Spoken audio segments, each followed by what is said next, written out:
What's up, guys? How you doing, Mike and Jay? Very well. We're doing good. Thanks for taking some time, man. Excited to have you in town. You're going to be at Ant Hall in Hamtramck this Saturday, April 7th. 7 o'clock show, planetant.com for tickets. Have you ever played there before? Dude, I couldn't even say... I'm so stupid. I couldn't even say the town's name. Hamtramck? Yeah. Like reading it. Yeah, it's missing some vowels. It's not... Yeah, like, dude, I'm dumb, but I don't know if I'm that dumb. It's a hard one. It's very Polish. Hamtramck. Very Polish. Is it Polish? But nowadays it's a mix of Muslim Polish, if that makes sense. 90% Muslim now. It's good. You're in for a treat, Is Bobby. it really? Yeah. There's a great sausage factory there, though. Kowalski Sausage, if you want to stop by and have some. Yeah, you'd like that. I'm a big fan of sausage. Yeah, go get a tour of the place. It's awesome. I wish my wife was. Sorry about that. That's all right. That's all right. Yeah, I just ate my face off. Where are we going? Soup Spoon Cafe. I ordered a trio of soups for breakfast. What? This is what a fat sow I am. Literally. My friends are all dying in common. I mean, just heart attacks, strokes. Yeah. One of my friends can't use his left side of his body. And I'm such a fatso. 28 minutes into landing into Lansing, I'm having a soup Trio. soup fight. It's like four. Yeah, it's four. No, it's four. Four soups. Okay. Nice. 4 soups. Then what we have, and an omelet, and had the balls to get a salad with my omelet, and then order the home fries after. So, Bobby, this is part of one of your stand-up routines. What fat are you on now? I'm on my 7th. Oh, shit. Your 7th fat. 7th fat. So what does that mean? Like you lose a little bit of weight, and then you gain it back, and that's your second fat, and then you lose some Well, weight. here's the problem: is that I've only had 5 skinnies. I went from 6 fat to 7 fat. Oh, no. I made a little dip, Yeah. and then I just went. I said, "Screw it," and I went to 7 fat. I'm Yeah. trying to get back. Look, I got to get back. I'm not supposed to be fat. I'm no good fat because Yeah. my face has like this good-looking little Asian boy in it, and just surrounded by a fatso. Yeah, I thought I remember the guys talking about how incredibly sexy Bob Kelly was when he was younger. It's almost ridiculous, fellas. Like if I showed you, I look like I was like in the original Menudo band. But that's how hot. Yeah, I'm on my second fat. Which fat do I have to worry about, Bob? You have to worry about your. You have to worry. Yeah, when should we be concerned? Was real. What's that? Concern. Listen, I know you were bringing it up, but you at the end you were like, "Which one do I have to worry about?" Yeah, like I was a doctor and fat. Which one is no coming back from? 5 is the hard one, man. 5. See, the first one is usually childhood depression. Yeah. Right? Yep. And then you come back, meet some cool teacher that kind of inspires you to run marathons, right? Yeah. And then the second fat is usually around 15, 16 when you can't use drugs anymore and your life's going down the tube. But somebody steps in your life, like some Jewish foster father, and helps you through it, and then get on the right path, go to some meetings. Yeah. And then the third fat is usually when you get your heart broken for the first time. That that girl that you thought was going to be the one, but she wound up blowing a hockey player because she joined a sorority. And then the fourth fat, usually around somewhere where you get some success in life in your late 20s. You're starting to do good.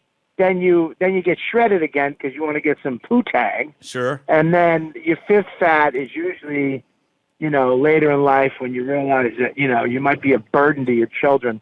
Yeah. You don't make enough money. Yeah, I know it's probably 5 where it's like you just give up. It's like, oh, fuck it. I am what I am. I'm just fat now. Yeah, 5 is when you have a kid or 2 and your wife starts to get fat too. That's the problem though. My wife, I'm such a piece of crap. She married such a good-looking guy and she was kind of mediocre. And then now she's one of those okay-looking girls, but hot women. Does that make sense? Absolutely, yeah. Of course. There's hot girls, and then they become ugly women. Sure. But then there's good-looking girls that kind of, dumpy chicks, and then they become smoking hot women. My wife is really hot now. Oh, okay. I mean, the boobs I bought her helped a little bit too, so let's not get carried away. Yeah, right. Nice. before I stepped in with 10G, the left one was bigger than the right one, and one nipple looked like a Filipino boy nipple. The other one looked like a pancake. So I did help a little.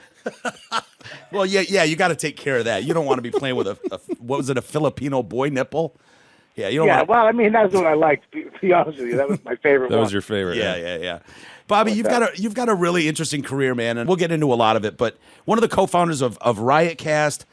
You've got a great podcast that you do. You know what, dude? Which is such a great name, and people that followed Opie and Anthony will understand that. How much fun are you having doing the podcast? Dude, look at podcasting for me, especially for comics.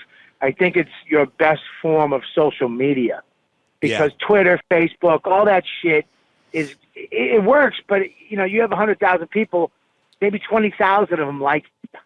Yeah, right. You do there's no work in that. You just like it, you thumbs up it, whatever, and it shows up, and you look at it if you want. But a podcast requires somebody to do work. They have to download it. They call that a leaned-in audience in the business. I like that. Yeah, it's called the leaned-in audience because they have to go an extra step. Well, there you go. We have, so I have, so when you get that leaned-in audience.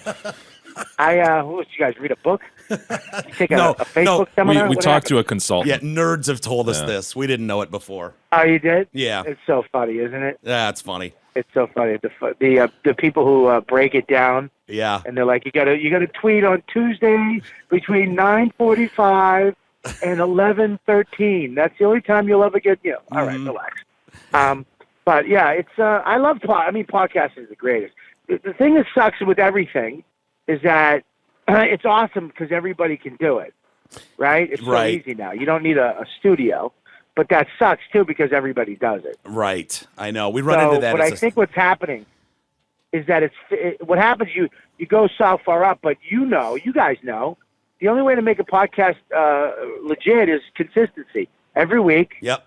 And doing it, and most people can't handle that. Most people think they're talent and they don't want to be bothered with it and they get bored with it. It's shiny shit. Right. You know that we do 5 days a week, Bob.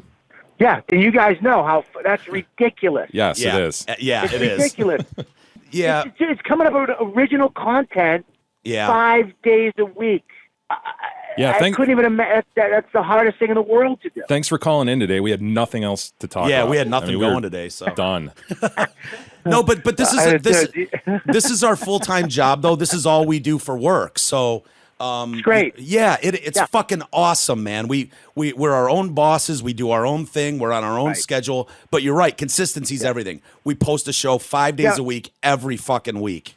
Yeah, you guys had to do that at the beginning when it probably wasn't paying off. Oh dude. Yeah. When it wasn't for 2 years. When you're like, what the fuck are we doing? Yeah, before we had our leaned-in audience.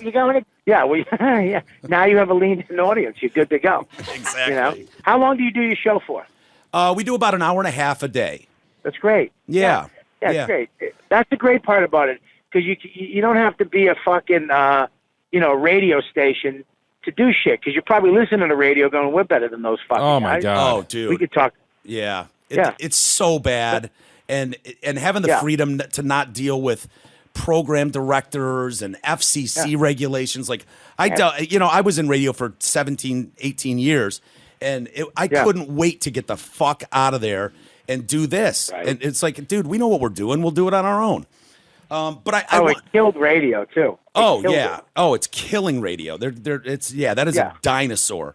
One thing I wonder though with guys like you, Bob, and Jimmy Norton, Mark Maron, these guys that are national or international touring comics, and you guys do a lot of radio, you do a lot of podcasts, but not just to be interviewed. You guys are creating original content, and I'm wondering if that ever gets in the way of the stand-up material because I would think that you'd be doing, you're just riffing on the show, and then it's like, fuck, that would have been a great stand-up bit. I wish I didn't burn that on the podcast. No, because you can. No. When you go on radio, I wrote a lot of great stuff doing radio, especially like even this,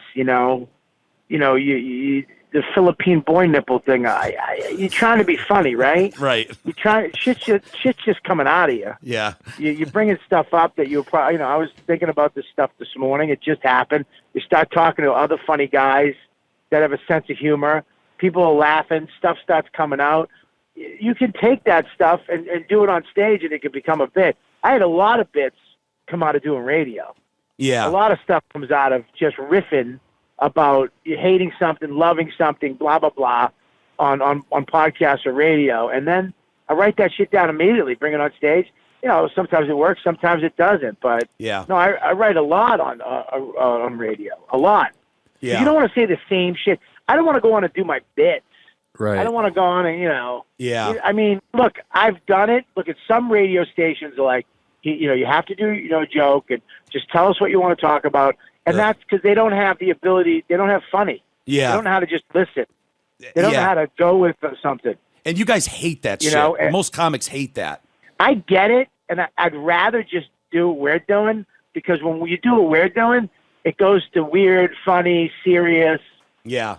It's a real conversation, so people who are listening to it are having that same thing, you know? Yep. When you're doing bits, I get why they need you to do that, because they can't be on the radio with you if you're just not going to keep up. Yeah, yep. They're like, some of these radio guys are like the Dutch. They don't get sarcasm.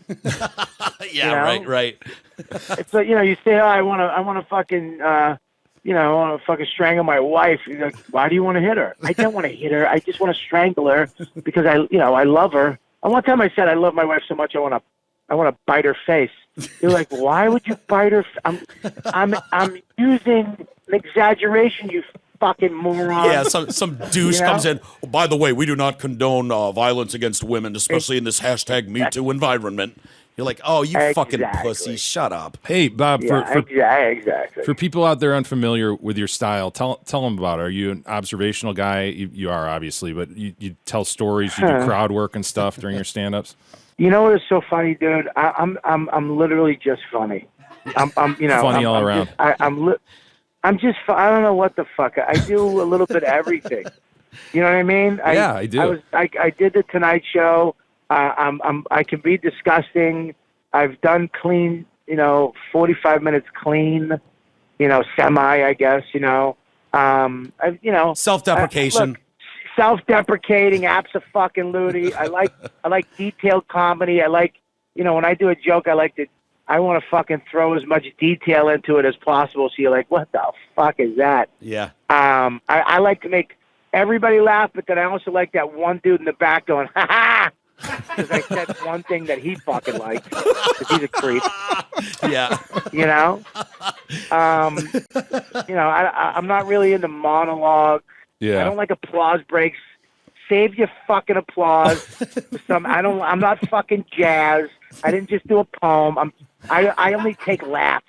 You ever do corporate events? We had Dave Landau in here the other day, and he was talking about that he does a whole corporate side of things. He's like, oh, man, what a drag. First of all, I fucking love Dave Landau. Isn't he great? The first time I met Dave Landau, thank God he's got his shit together now, but he was just a maniac. Piece of garbage, drunk. I remember I was at Kansas City. I think I literally said, your whole life's going to fall apart if you keep this up, son. The next time I saw him, we were at, I think, the Funny Bone in Columbus.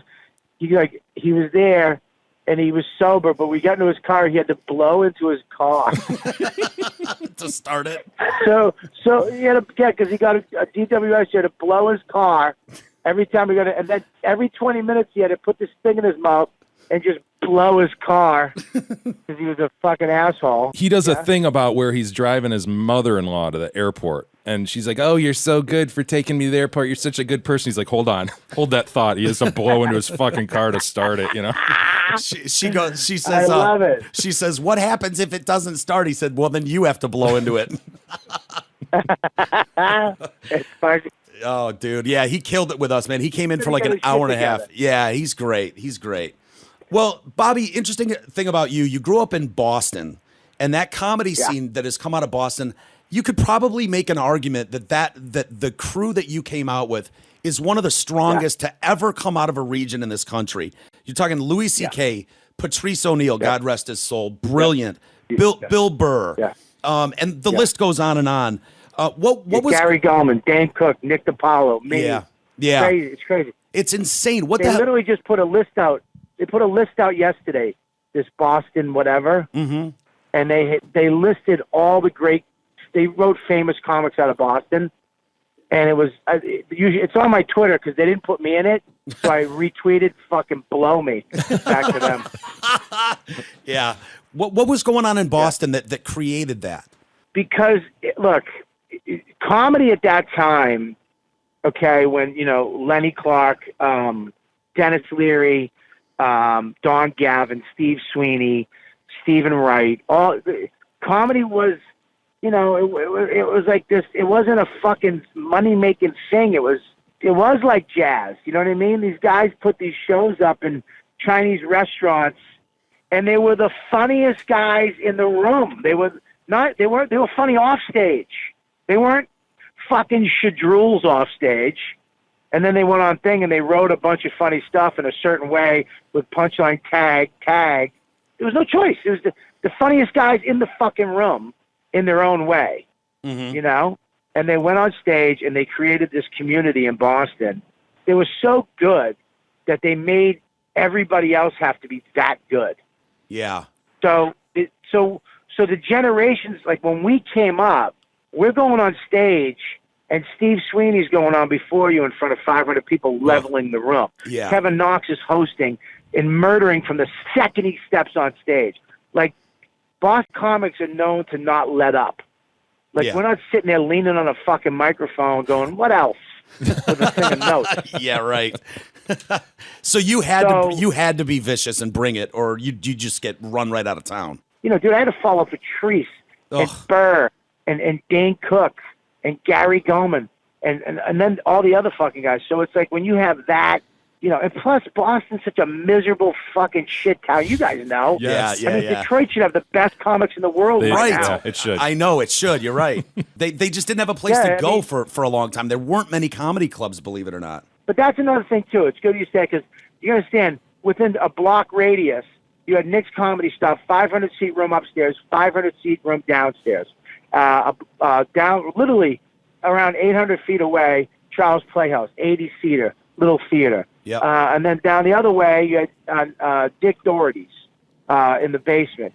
And then you had another thing across the street. I think it was a Duck Soup or something. So right in that block radius, you had 5-6 different clubs you could do in one night. Wow. Like literally go club to club to club to club to club. So would it be normal? Could you see, like on a regular night, could you go to a club and have the chance to see Bob Kelly, Louis C.K., Patrice O'Neal, Bill Burr, all do sets? That was more in New York. Okay. In New York at the Comedy Cellar, that's why the Comedy Cellar is sold out 42 shows a week, Yeah. Because of that. Well, but it was, you could see, okay, on a given night, you'd see me, when we were coming up, Nick DiPaolo and Louie, those guys left. They were in New York. They were in New York trying to fuck. I mean, Nick and Louie had an apartment together. They were trying to make it. We were just coming up. So when we were coming up, it would be like me, Gary Goldman, Dane Cook, Patrice, Billy. Crazy. Hey, crazy. Is it true you lived with Bill Burr for a while? Yeah. Well, here's the thing: is that Dane left first. Got of course, picked up somebody from Disney or whoever the fuck it was. Yeah, he's too handsome. He's too handsome not to get picked up. Oh, just a fucking gorgeous little twink. They took him right away. Of course. Then and then Billy went, and he got picked up too because he's I think he got a Go pilot with Carsey Warner with Molly Ringwald, like 6 months into living in New York, just gone L.A. in the business making money. Then Patrice went, so I was like the last one to go, and so I did a lot of acting in Boston. And some dude who's literally my agent to this day, my PA, a personal appearance agent, he called me. He goes, "Look, I like your acting reel and your comedy, and if you move to New York, I want to represent you." I moved a month later, so I call up Burr. I go, "Burr, you have an apartment in the Harlem that you're not using. I'll pay most of the rent. You pay $100. That way, when you come back, I'll hit the couch. You still have your place. Blah blah blah." He was like, "Yeah." Oh, so I that's moved. great. I literally moved to New York. I moved into 97th and Lex, Spanish Harlem. I moved in with an African dude. I couldn't understand a word he fucking said for like 3 months. he would just come in the room and go, oh, Bob, going out of shoot out of the house and go hockey and down the rice. Okay? And I'm like, yeah, all right, I'll be there. Where did this guy fit in? He's just another tenant? Like, Burr needed to make rent? In New York City, you would do this thing called Room Finder. This is before the internet, you know what I mean? Before you had a phone. Yeah. So you would go to this company, pay them $100, and then a roommate finder. So they would find you a bunch of roommates to go talk to, right? And Billy just met this guy. He knew he'd be in L.A. the whole time. Yeah, so the room was literally the hallway. There was a living room and then a hallway to this guy's, 2-bedroom suite that he lived in, right? Yeah. So the room was basically just the hallway. So Billy put like a twin mattress just in the hallway. God. So you'd be sitting there. I'd be like sitting there sleeping, and you'd hear this guy walk by your bed. So one night I heard him walk by, and I heard him stop, at my bed. Oh no! And then I heard him walk again. So I was like, dude, I'm going to put a curtain up, man. So I put a curtain up. It was crazy. Then Billy wound up coming back. I remember I was making out with this chick, and I saw a cockroach on the wall the size of one of my nuts. I remember just turning her. I kept turning her so she wouldn't see the fucking cockroach. Because if she saw it, she would have left. Like, you'd be in the living room and you look down and we had this Polish superintendent, and he'd just be looking up at you from the basement. And I told him to go fuck himself one day. And all of a sudden, a big metal pipe just came through the floor trying to hit my feet. Shit. God, dude, that's awesome. Yeah. I was prepping yesterday for you coming on the show today. I was listening to Bill Burr was telling some story about you, and you were going to fix his computer or something. And he's like, yeah, he was going to fix my computer. And he says, I start zoning out. I'm not really paying attention to what Bobby Kelly is saying. And so while Bob is in mid-sentence, I'm just like, hey, man, blah, blah. He starts to say something, and you just scream in his face, don't interrupt me, cunt. Yeah. Yeah. And he says, we're on the streets. There's families around. And he's like, Bobby is so fucking loud. Don't interrupt me, cunt. I remember that, yeah. I remember it. One time, I remember all the comics were playing fucking, we were playing touch football at Central Park. And it started out, of course, like all, touch football, flag football starts out friendly, right? Sure. And then me and Billy, he was on the other team, and he was defending me. And he kept, as soon as he yelled hut, he would just put his hands on my shoulders and push me down to the ground. And I got so fucking, I was like, you motherfucker. See, Billy, he has that, just laughing in your face, right? Yeah. The more angry you get, the louder he's laughing at your face. So I go, come on, let's go. And they yell hut. And he grabbed my shirt and pulled it over and just pushed me down to the ground. I remember I just grabbed 2 fistfuls of grass and went, you motherfucker. And I threw the grass and it just gently floated to the ground. Yeah. Showed him. Yeah, you got him. Yeah, I was fucking, dude, yeah. We used to fight all the time. I remember I used to put we were sitting there one day and we're just hanging out and he's like, we should go to a Yankee game. They were playing the Red Sox. I was like, exactly. I just got up and I had those pull-away basketball shorts on. And I just ripped them off. Just fucking had a fucking raging hard on, walked to the bathroom. Yeah, we were crazy. Dude, you mentioned the cellar, and it sounds like just an amazing place to be. One of the things, though, hearing you comics tell stories about going down there, and you like walk into the cellar, and it's like, oh, there's my table, and sitting at that table might be anyone from Patrice, Norton, Burr, Keith Robinson, Colin Quinn, and it sounds like exhausting because you sit down and it's just one big ball busting session. Yep. I mean, it was intimidating, fun, tiring. I saw guys cry. I mean, I've seen comics. I'm not even kidding, dude. I've seen. We made a girl cry one night. It was so bad. How did you do that? I remember, well, of course, this was back before the hashtag Me Too movement. Sure, yeah. This is back when men could be a little, more manly. Yeah, pulling your dick out in public wasn't that big of a deal back then. That's how I got my wife. Really? Yeah, she blew me on a rock. What? I pulled my dick out. She said, "What are you doing? Don't do that." And she blew me, and now she has a house.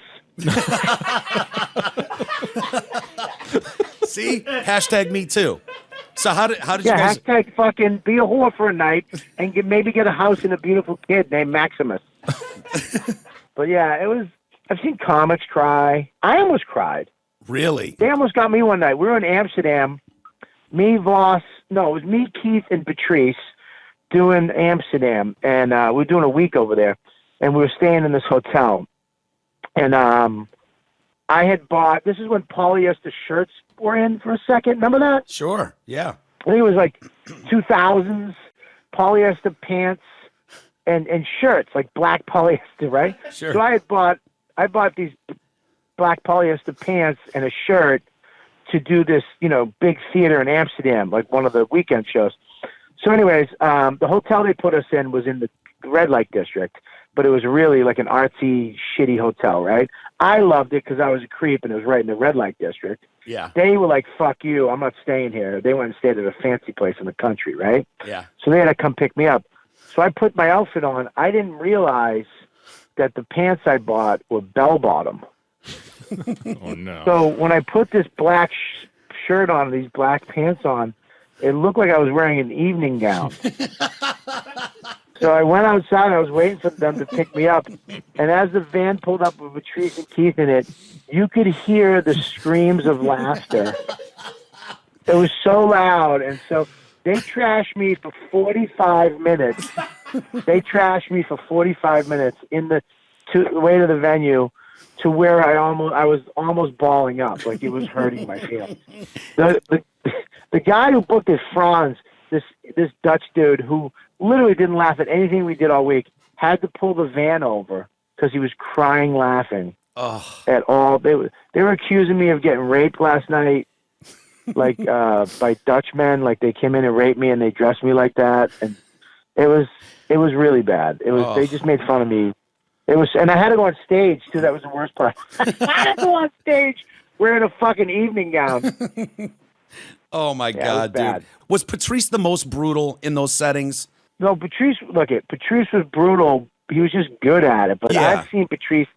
He's gotten his fucking. We all got it. Trust me. Because he'd go through phases where he dressed in jerseys, and then there was his hat phase. Yeah. Then it was like his suit phase. Like he came in one night in a 3-piece burgundy suit with a burgundy hat, and we made fun of him. I go, "Look, you look like you're just coming out with your own barbecue sauce."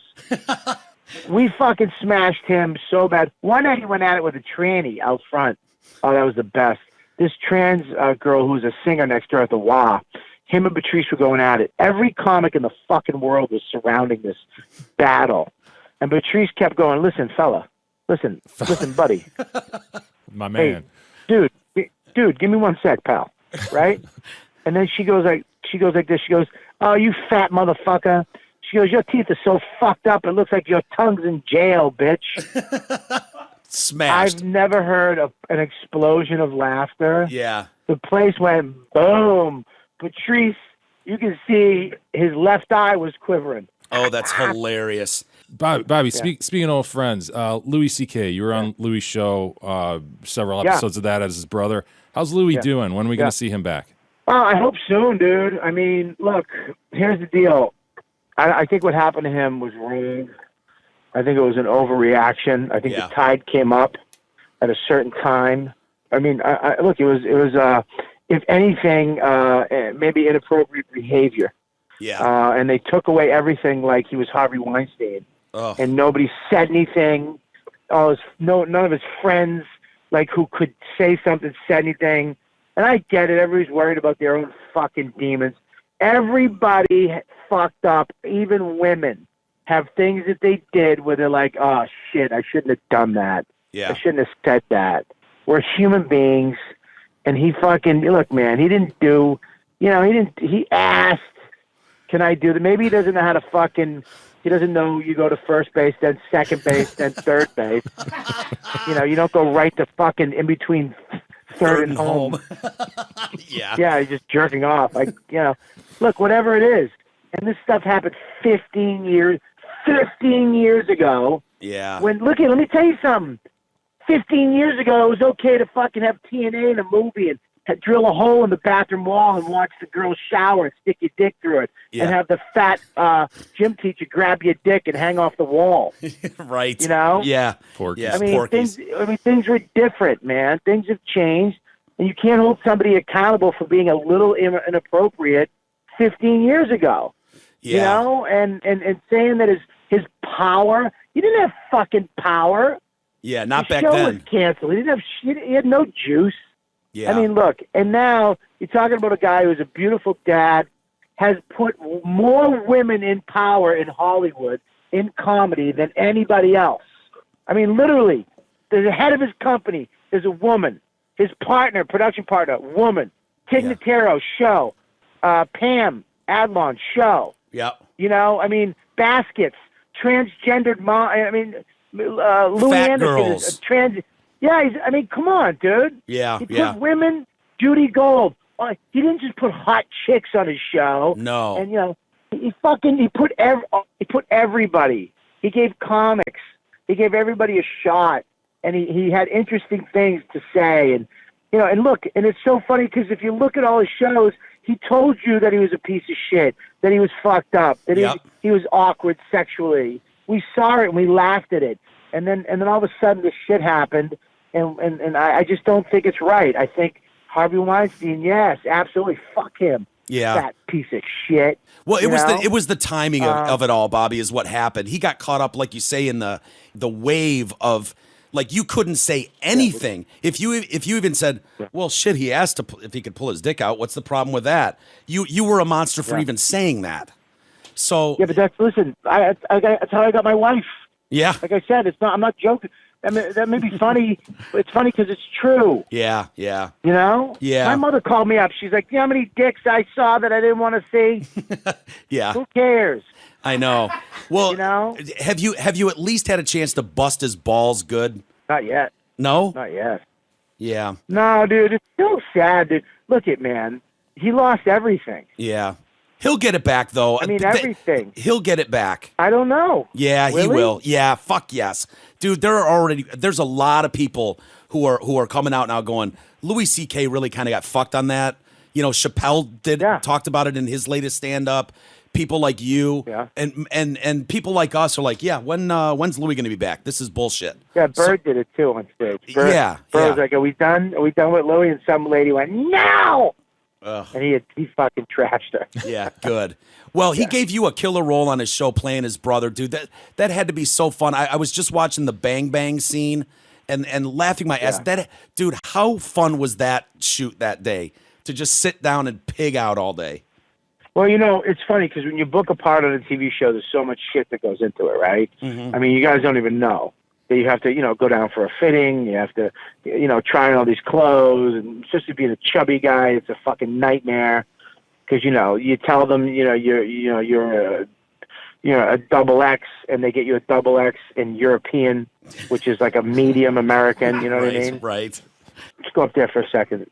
He parked in front of a company cutting a tree down. Aaron he thought that was a good idea. Sure. They're literally cutting a fucking 100-year-old oak tree down, and he parked in front of a wood chipper and a fucking Mexican with a chainsaw. That's good. So but with Louie, you know, all the shit that goes into it, you know, Louie calls you up, "Hey, I'm doing this thing. You want to do it next Tuesday?" And you're like, "Yeah." And you show up in your clothes. I mean, you just go and show up. You read the script, right? Yeah. And you show up, and then I knew what it was going to be. And then he's like, "All right, but he asked me before. He's like, "What kind of food do you want to do?" And I'm like, "I don't know. What about Indian pizza?" He's like, "No, not pizza." He's like, "Diner, Indian diner." I'm like, "Cool, Indian diner." He's like, "Great." So he just set it up, and he rented the place out. People were still there. He got 2 cameras. He ordered everything on the menu. And he goes, "Let's go and just eat." And we ate until we couldn't eat anymore. Ugh. Literally, like he was like, "I'm going to throw up," and he's like, "Cut." And that was the scene. We should set the table really quick. For those that don't know, Bang Bang, you guys are brothers who are going to start your big diet the next day. It's going to be kale and water going forward. So you're going to have one last blowout. And what you call a Bang Bang is when you have 2 lunches. You go to one restaurant, eat till you can't eat anymore, and then you go to another restaurant. You go to one place, eat a full meal, and then go right to another place and eat a full meal. And it can be Italian, Chinese. It can be Indian, Greek. Whatever it is. But it has to be a full meal. Yeah, Indian diner. We did Indian, did the scene, and then we broke for lunch. and then we went to the diner, and I remember I'm such a fucking tub of shit. I think I had chicken cutlet or something, and I'm eating the chicken cutlet, and we keep doing the scene. The Indian diner, we shot it just one time, because there wasn't that much dialogue. It was, Yeah, it was just eating. It was just eating. So we shot it in one thing. We went to the diner, we had to keep reshooting it because there was a lot of dialogue in between eating. But I kept eating the chicken cutlets. And I remember the prop guy came up to me and goes, "Hey, fatty, slow down. I got one cutlet left." Yeah, it was a great. I mean, look, that was a fun fucking day to shoot that shit. Yeah. Anytime I was on Louie was, just unbelievable. Did you get nominated for that? Did you get nominated for a role on that? I remember you got nominated for something. I got nominated every season I was on, but you get 300 people get nominated. And then from that 300 people, they pick 5 to be nominated for an Emmy. Gotcha. So they put me up. FX would always put me up to get nominated. Okay. But Louie, I'm in the fucking grocery aisle the night of the Emmys, looking at milk and shit, and I had a thing of cookie dough, and my wife called me up. She's like, "Louie just said your name on the Emmys." I was like, "That's great. Do you want 1% or 2?" Oh, that's so funny. Hey, there's a couple other subjects. I know we've kept you a long time. Really quick, I wanted to ask you about the Dennis Leary show you did. It was on for 2 seasons, Sex, Drugs, and Rock and Roll. And you played Hector Bam Bam Jimenez, who was the drummer in this band. You've got an aging rocker, and he's put the band back together. And you're the drummer in this band, the Heathens. Had you ever played drums before? Never.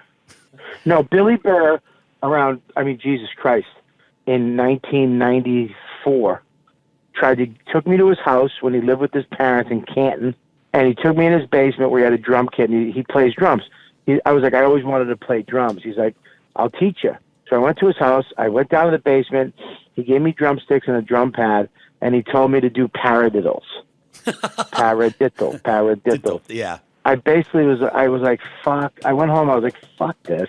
Dumbest thing I've ever done in my life. He can't teach you paradiddles. Yeah. Come on, man. That's. Well, I should have just fucking did what he told me to do. No, you're not going to do paradiddles.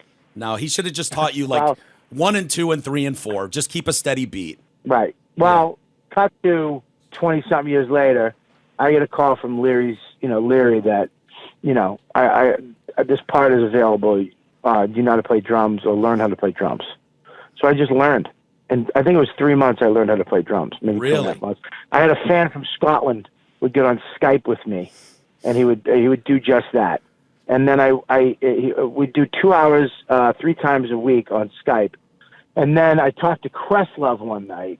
Oh, nice. Who was in front of the cellar, and he was like, "Just learn the songs. Don't learn how to play drums." Like there what you're saying. Yep. Yeah, it's the shit. It's the great. Playing the drums is the coolest thing I've ever done. It's got to be a rush on stage with people yelling and stuff. Oh, dude, I played the drums live. Do you play drums? I used to. Yeah, I haven't played in a while, but I've got a kit. Yeah. Okay, so you played live. Yep. Fuck comedy, dude. Yeah. Let me tell you something. I did a comedy show at Norton and Artie Lang down in St. Pete's. I think it was 2,500 people, 3,000 people, something like that. I mean, I fucking murdered. And then after, Mike Calta, his band was playing. They called me up to play an AC/DC song on drums.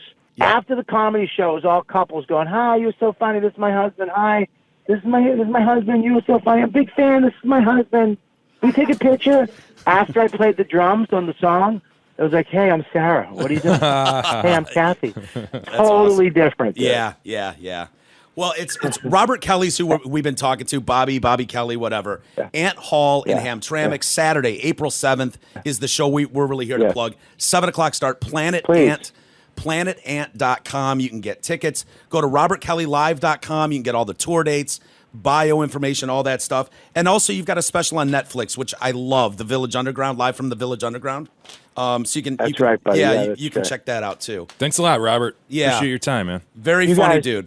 Thank you, dude. Great fucking time, dude. You guys are great. Thanks so much. Appreciate it. Thank you, and I'll see you Saturday night. I'm going to come out to the show. Oh, cool. Yeah, come on, say what's up. I will. See you Saturday. All right. See you, Bobby. Later, bro. Bye.